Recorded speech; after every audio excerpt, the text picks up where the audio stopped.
पूज्याय राघवेन्द्राय सत्यधर्मरताय च भजतां कल्पवृक्षाय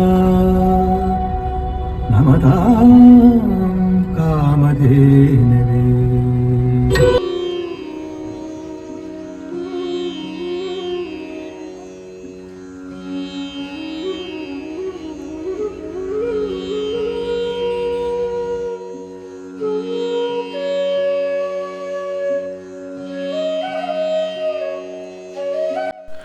ನಾವಿವತ್ತು ಮಂತ್ರಾಲಯಕ್ಕೆ ಹೊರಟಿದ್ದೀವಿ. ನಮಸ್ಕಾರ ನಮಸ್ಕಾರ ನಮಸ್ಕಾರ.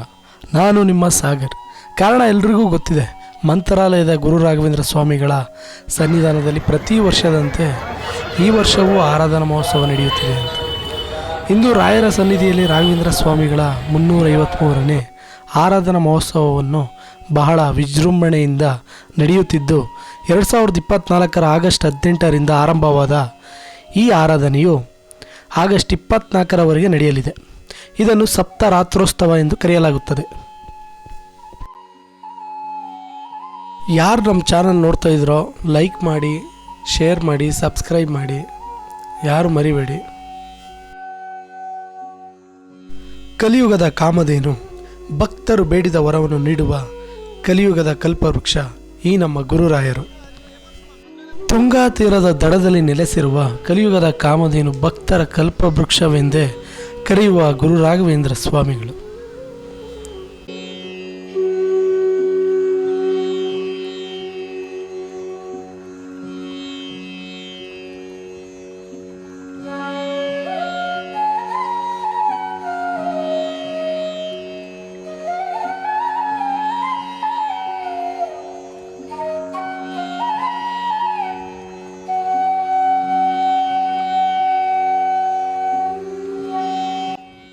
ಇಲ್ಲಿ ಸೇರಿರುವಂತಹ ಜನರು ಮೊದಲಿಗೆ ತುಂಗಾಭದ್ರದಲ್ಲಿ ನಿಂದು ಮಂಚಾಲಮ್ಮನ ದರ್ಶನ ಪಡೆದು ನಂತರ ಶ್ರೀ ಗುರುರಾಯರ ದರ್ಶನ ಪಡೆದು ಪುನೀತರಾಗುತ್ತಾರೆ.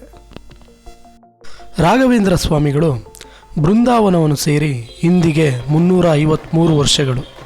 ಈ ಹಿನ್ನೆಲೆಯಲ್ಲಿ ಪೂರ್ವಾರಾಧನೆ, ಮಧ್ಯಾರಾಧನೆ, ಉತ್ತರಾರಾಧನೆ ನಡೆಯಲಿವೆ. ಉತ್ತರಾರಾಧನೆ ದಿನದಂದು ಮಠದ ರಥಬೀದಿಯಲ್ಲಿ ಮಹಾರಥೋತ್ಸವ ನಡೆಯಲಿವೆ. ಅಂದರೆ ಇವತ್ತು ಈ 7 ದಿನಗಳ ಕಾಲ ಧಾರ್ಮಿಕ ಹಾಗೂ ಸಾಂಸ್ಕೃತಿಕ ಕಾರ್ಯಕ್ರಮಗಳು ನಡೆಯಲಿವೆ.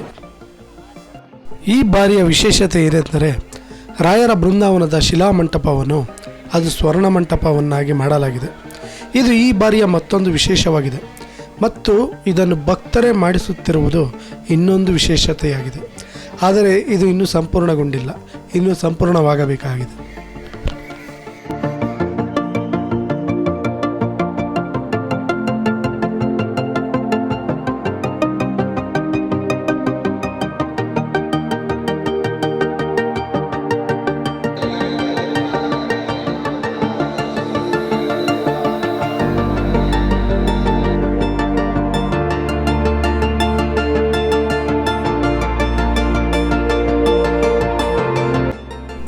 ರಾಘವೇಂದ್ರ ಸ್ವಾಮಿಗಳು ಭಾರತದ ತಮಿಳುನಾಡಿನ ಭುವನಗಿರಿಯಲ್ಲಿ ಜನಿಸಿದರು.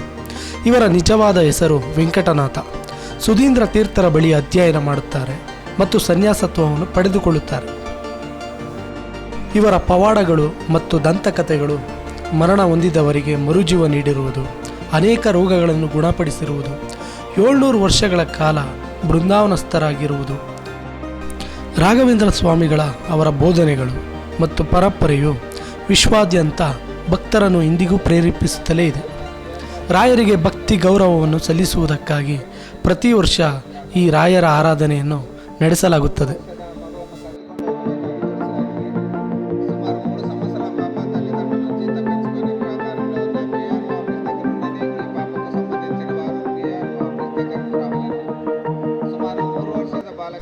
ಈ ಆರಾಧನಾ ಮಹೋತ್ಸವದಲ್ಲಿ ಭಕ್ತರು ರಥವನ್ನು ಎಳೆಯುತ್ತಾರೆ. ದಕ್ಷಿಣ ಭಾರತದ ವಿವಿಧ ಭಾಗಗಳಿಂದ ಕಲಾವಿದರು ಧಾರ್ಮಿಕ ಮತ್ತು ಸಾಂಸ್ಕೃತಿಕ ಕಾರ್ಯಕ್ರಮಗಳನ್ನು ನೀಡುತ್ತಿದ್ದಾರೆ. ಶ್ರೀ ರಾಘವೇಂದ್ರ ಸ್ವಾಮಿ ಆರಾಧನೆಯನ್ನು ದೇಶ ಮತ್ತು ವಿದೇಶಗಳಿಂದ ಲಕ್ಷಾಂತರ ಭಕ್ತರು ಬಂದು ಇಲ್ಲಿ ಸೇರುತ್ತಾರೆ. ಬೃಂದಾವನವನ್ನು ನೋಡಲು ರಾಯರ ಆಶೀರ್ವಾದವನ್ನು ಪಡೆಯಲು ಲಕ್ಷಾಂತರ ಭಕ್ತಾದಿಗಳು ಸೇರಿದ್ದಾರೆ. पूज्याय राघवेन्द्राय सत्यधर्मरताय कल्पवृक्षाय च भजतां कल्पवृक्षाय नमतां कामधेनवे।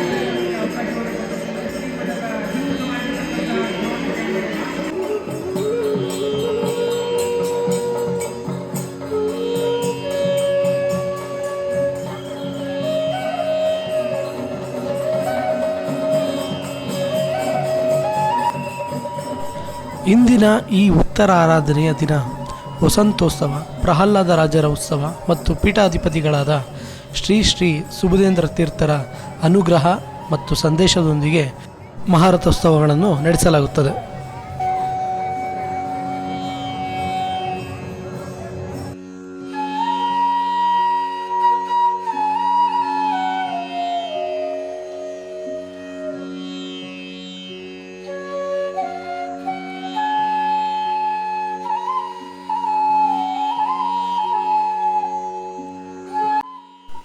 ರಾಯರ ಆರಾಧನೆ ಹಿನ್ನೆಲೆಯಲ್ಲಿ ಮಠದ ಪೀಠಾಧಿಪತಿಗಳಾದಂತಹ ಶ್ರೀ ಸುಬುಧೇಂದ್ರ ತೀರ್ಥರು ಚಾಲನೆಯನ್ನು ನೀಡಲಿದ್ದಾರೆ.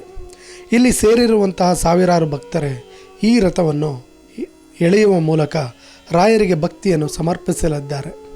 ಈ ದಿನ ಉತ್ತರಾಧನೆಯ ದಿನದಂದು ಈ ಮಹಾರಥೋತ್ಸವ ನಡೆಯುತ್ತದೆ. ಮಠದ ಆವರಣದ ರಾಜಬೀದಿಯಲ್ಲಿ ನಡೆಯುತ್ತದೆ. ಈ ರಥದಲ್ಲಿ ಪ್ರಹ್ಲಾದ ರಾಜರು ವಿರಾಜಮಾನರಾಗಿದ್ದಾರೆ. ಶ್ರೀಮಠದಲ್ಲಿ ಇಂದು ಬೆಳಗ್ಗೆಯಿಂದಲೇ ಮೂಲ ಬೃಂದಾವನಕ್ಕೆ ಪಂಚಾಮೃತ ಅಭಿಷೇಕ, ಅಲಂಕಾರದ ನಂತರ ವಸಂತೋತ್ಸವ ಅಂದರೆ ಓಕುಳಿಯನ್ನು ಆಡಲಾಗುತ್ತದೆ. ಬಳಿಕ ಮಠದ ಆವರಣದಿಂದ ಭವ್ಯ ರಥದಲ್ಲಿ ಪ್ರಹ್ಲಾದ ರಾಜರ ಉತ್ಸವ ಮೂರ್ತಿಯನ್ನು ರಥದಲ್ಲಿ ಇರಿಸಿ ಉತ್ಸವ ಮೂರ್ತಿಯನ್ನು ಪಲ್ಲಕ್ಕಿಯೊಂದಿಗೆ ಭವ್ಯ ಮೆರವಣಿಗೆಯನ್ನು ಮಾಡಲಾಗುತ್ತದೆ. ಈ ಉತ್ಸವವನ್ನು ನೋಡಲು ಲಕ್ಷಾಂತರ ಮಂದಿ ಸೇರಿದ್ದಾರೆ.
ರಾಘವೇಂದ್ರ ಸ್ವಾಮಿಗಳು ಭಾರತದ ಪೂಜ್ಯ ಹಿಂದೂ ಸಂತ, ತತ್ವಜ್ಞಾನಿ ಮತ್ತು ಅತೀಂದ್ರಿಯರು. ಅವರು ಮಾಧ್ವ ಬ್ರಾಹ್ಮಣ ಸಮುದಾಯದಲ್ಲಿ ಪ್ರಮುಖ ವ್ಯಕ್ತಿಯಾಗಿದ್ದವರು ಮತ್ತು ಹಿಂದೂ ಧರ್ಮದ ಪ್ರಮುಖ ಸಂತರಲ್ಲಿ ಒಬ್ಬರು ಎಂದು ಗುರುತಿಸಿಕೊಂಡಿದ್ದಾರೆ. ಪ್ರತಿ ವರ್ಷ ಮಂತ್ರಾಲಯದಲ್ಲಿ ರಾಘವೇಂದ್ರ ಸ್ವಾಮಿ ಆರಾಧನಾ ಮಹೋತ್ಸವವು ನಡೆಯಲಾಗುತ್ತದೆ. ಈ ವರ್ಷವೂ ರಾಯರ ಆರಾಧನಾ ಮಹೋತ್ಸವವು ನಡೆಯುತ್ತಿದೆ.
ನಿಮಗೆ ಈ ವಿಡಿಯೋ ಇಷ್ಟ ಆಗಿದ್ರೆ ಲೈಕ್ ಮಾಡಿ, ಶೇರ್ ಮಾಡಿ, ಸಬ್ಸ್ಕ್ರೈಬ್ ಮಾಡಿ.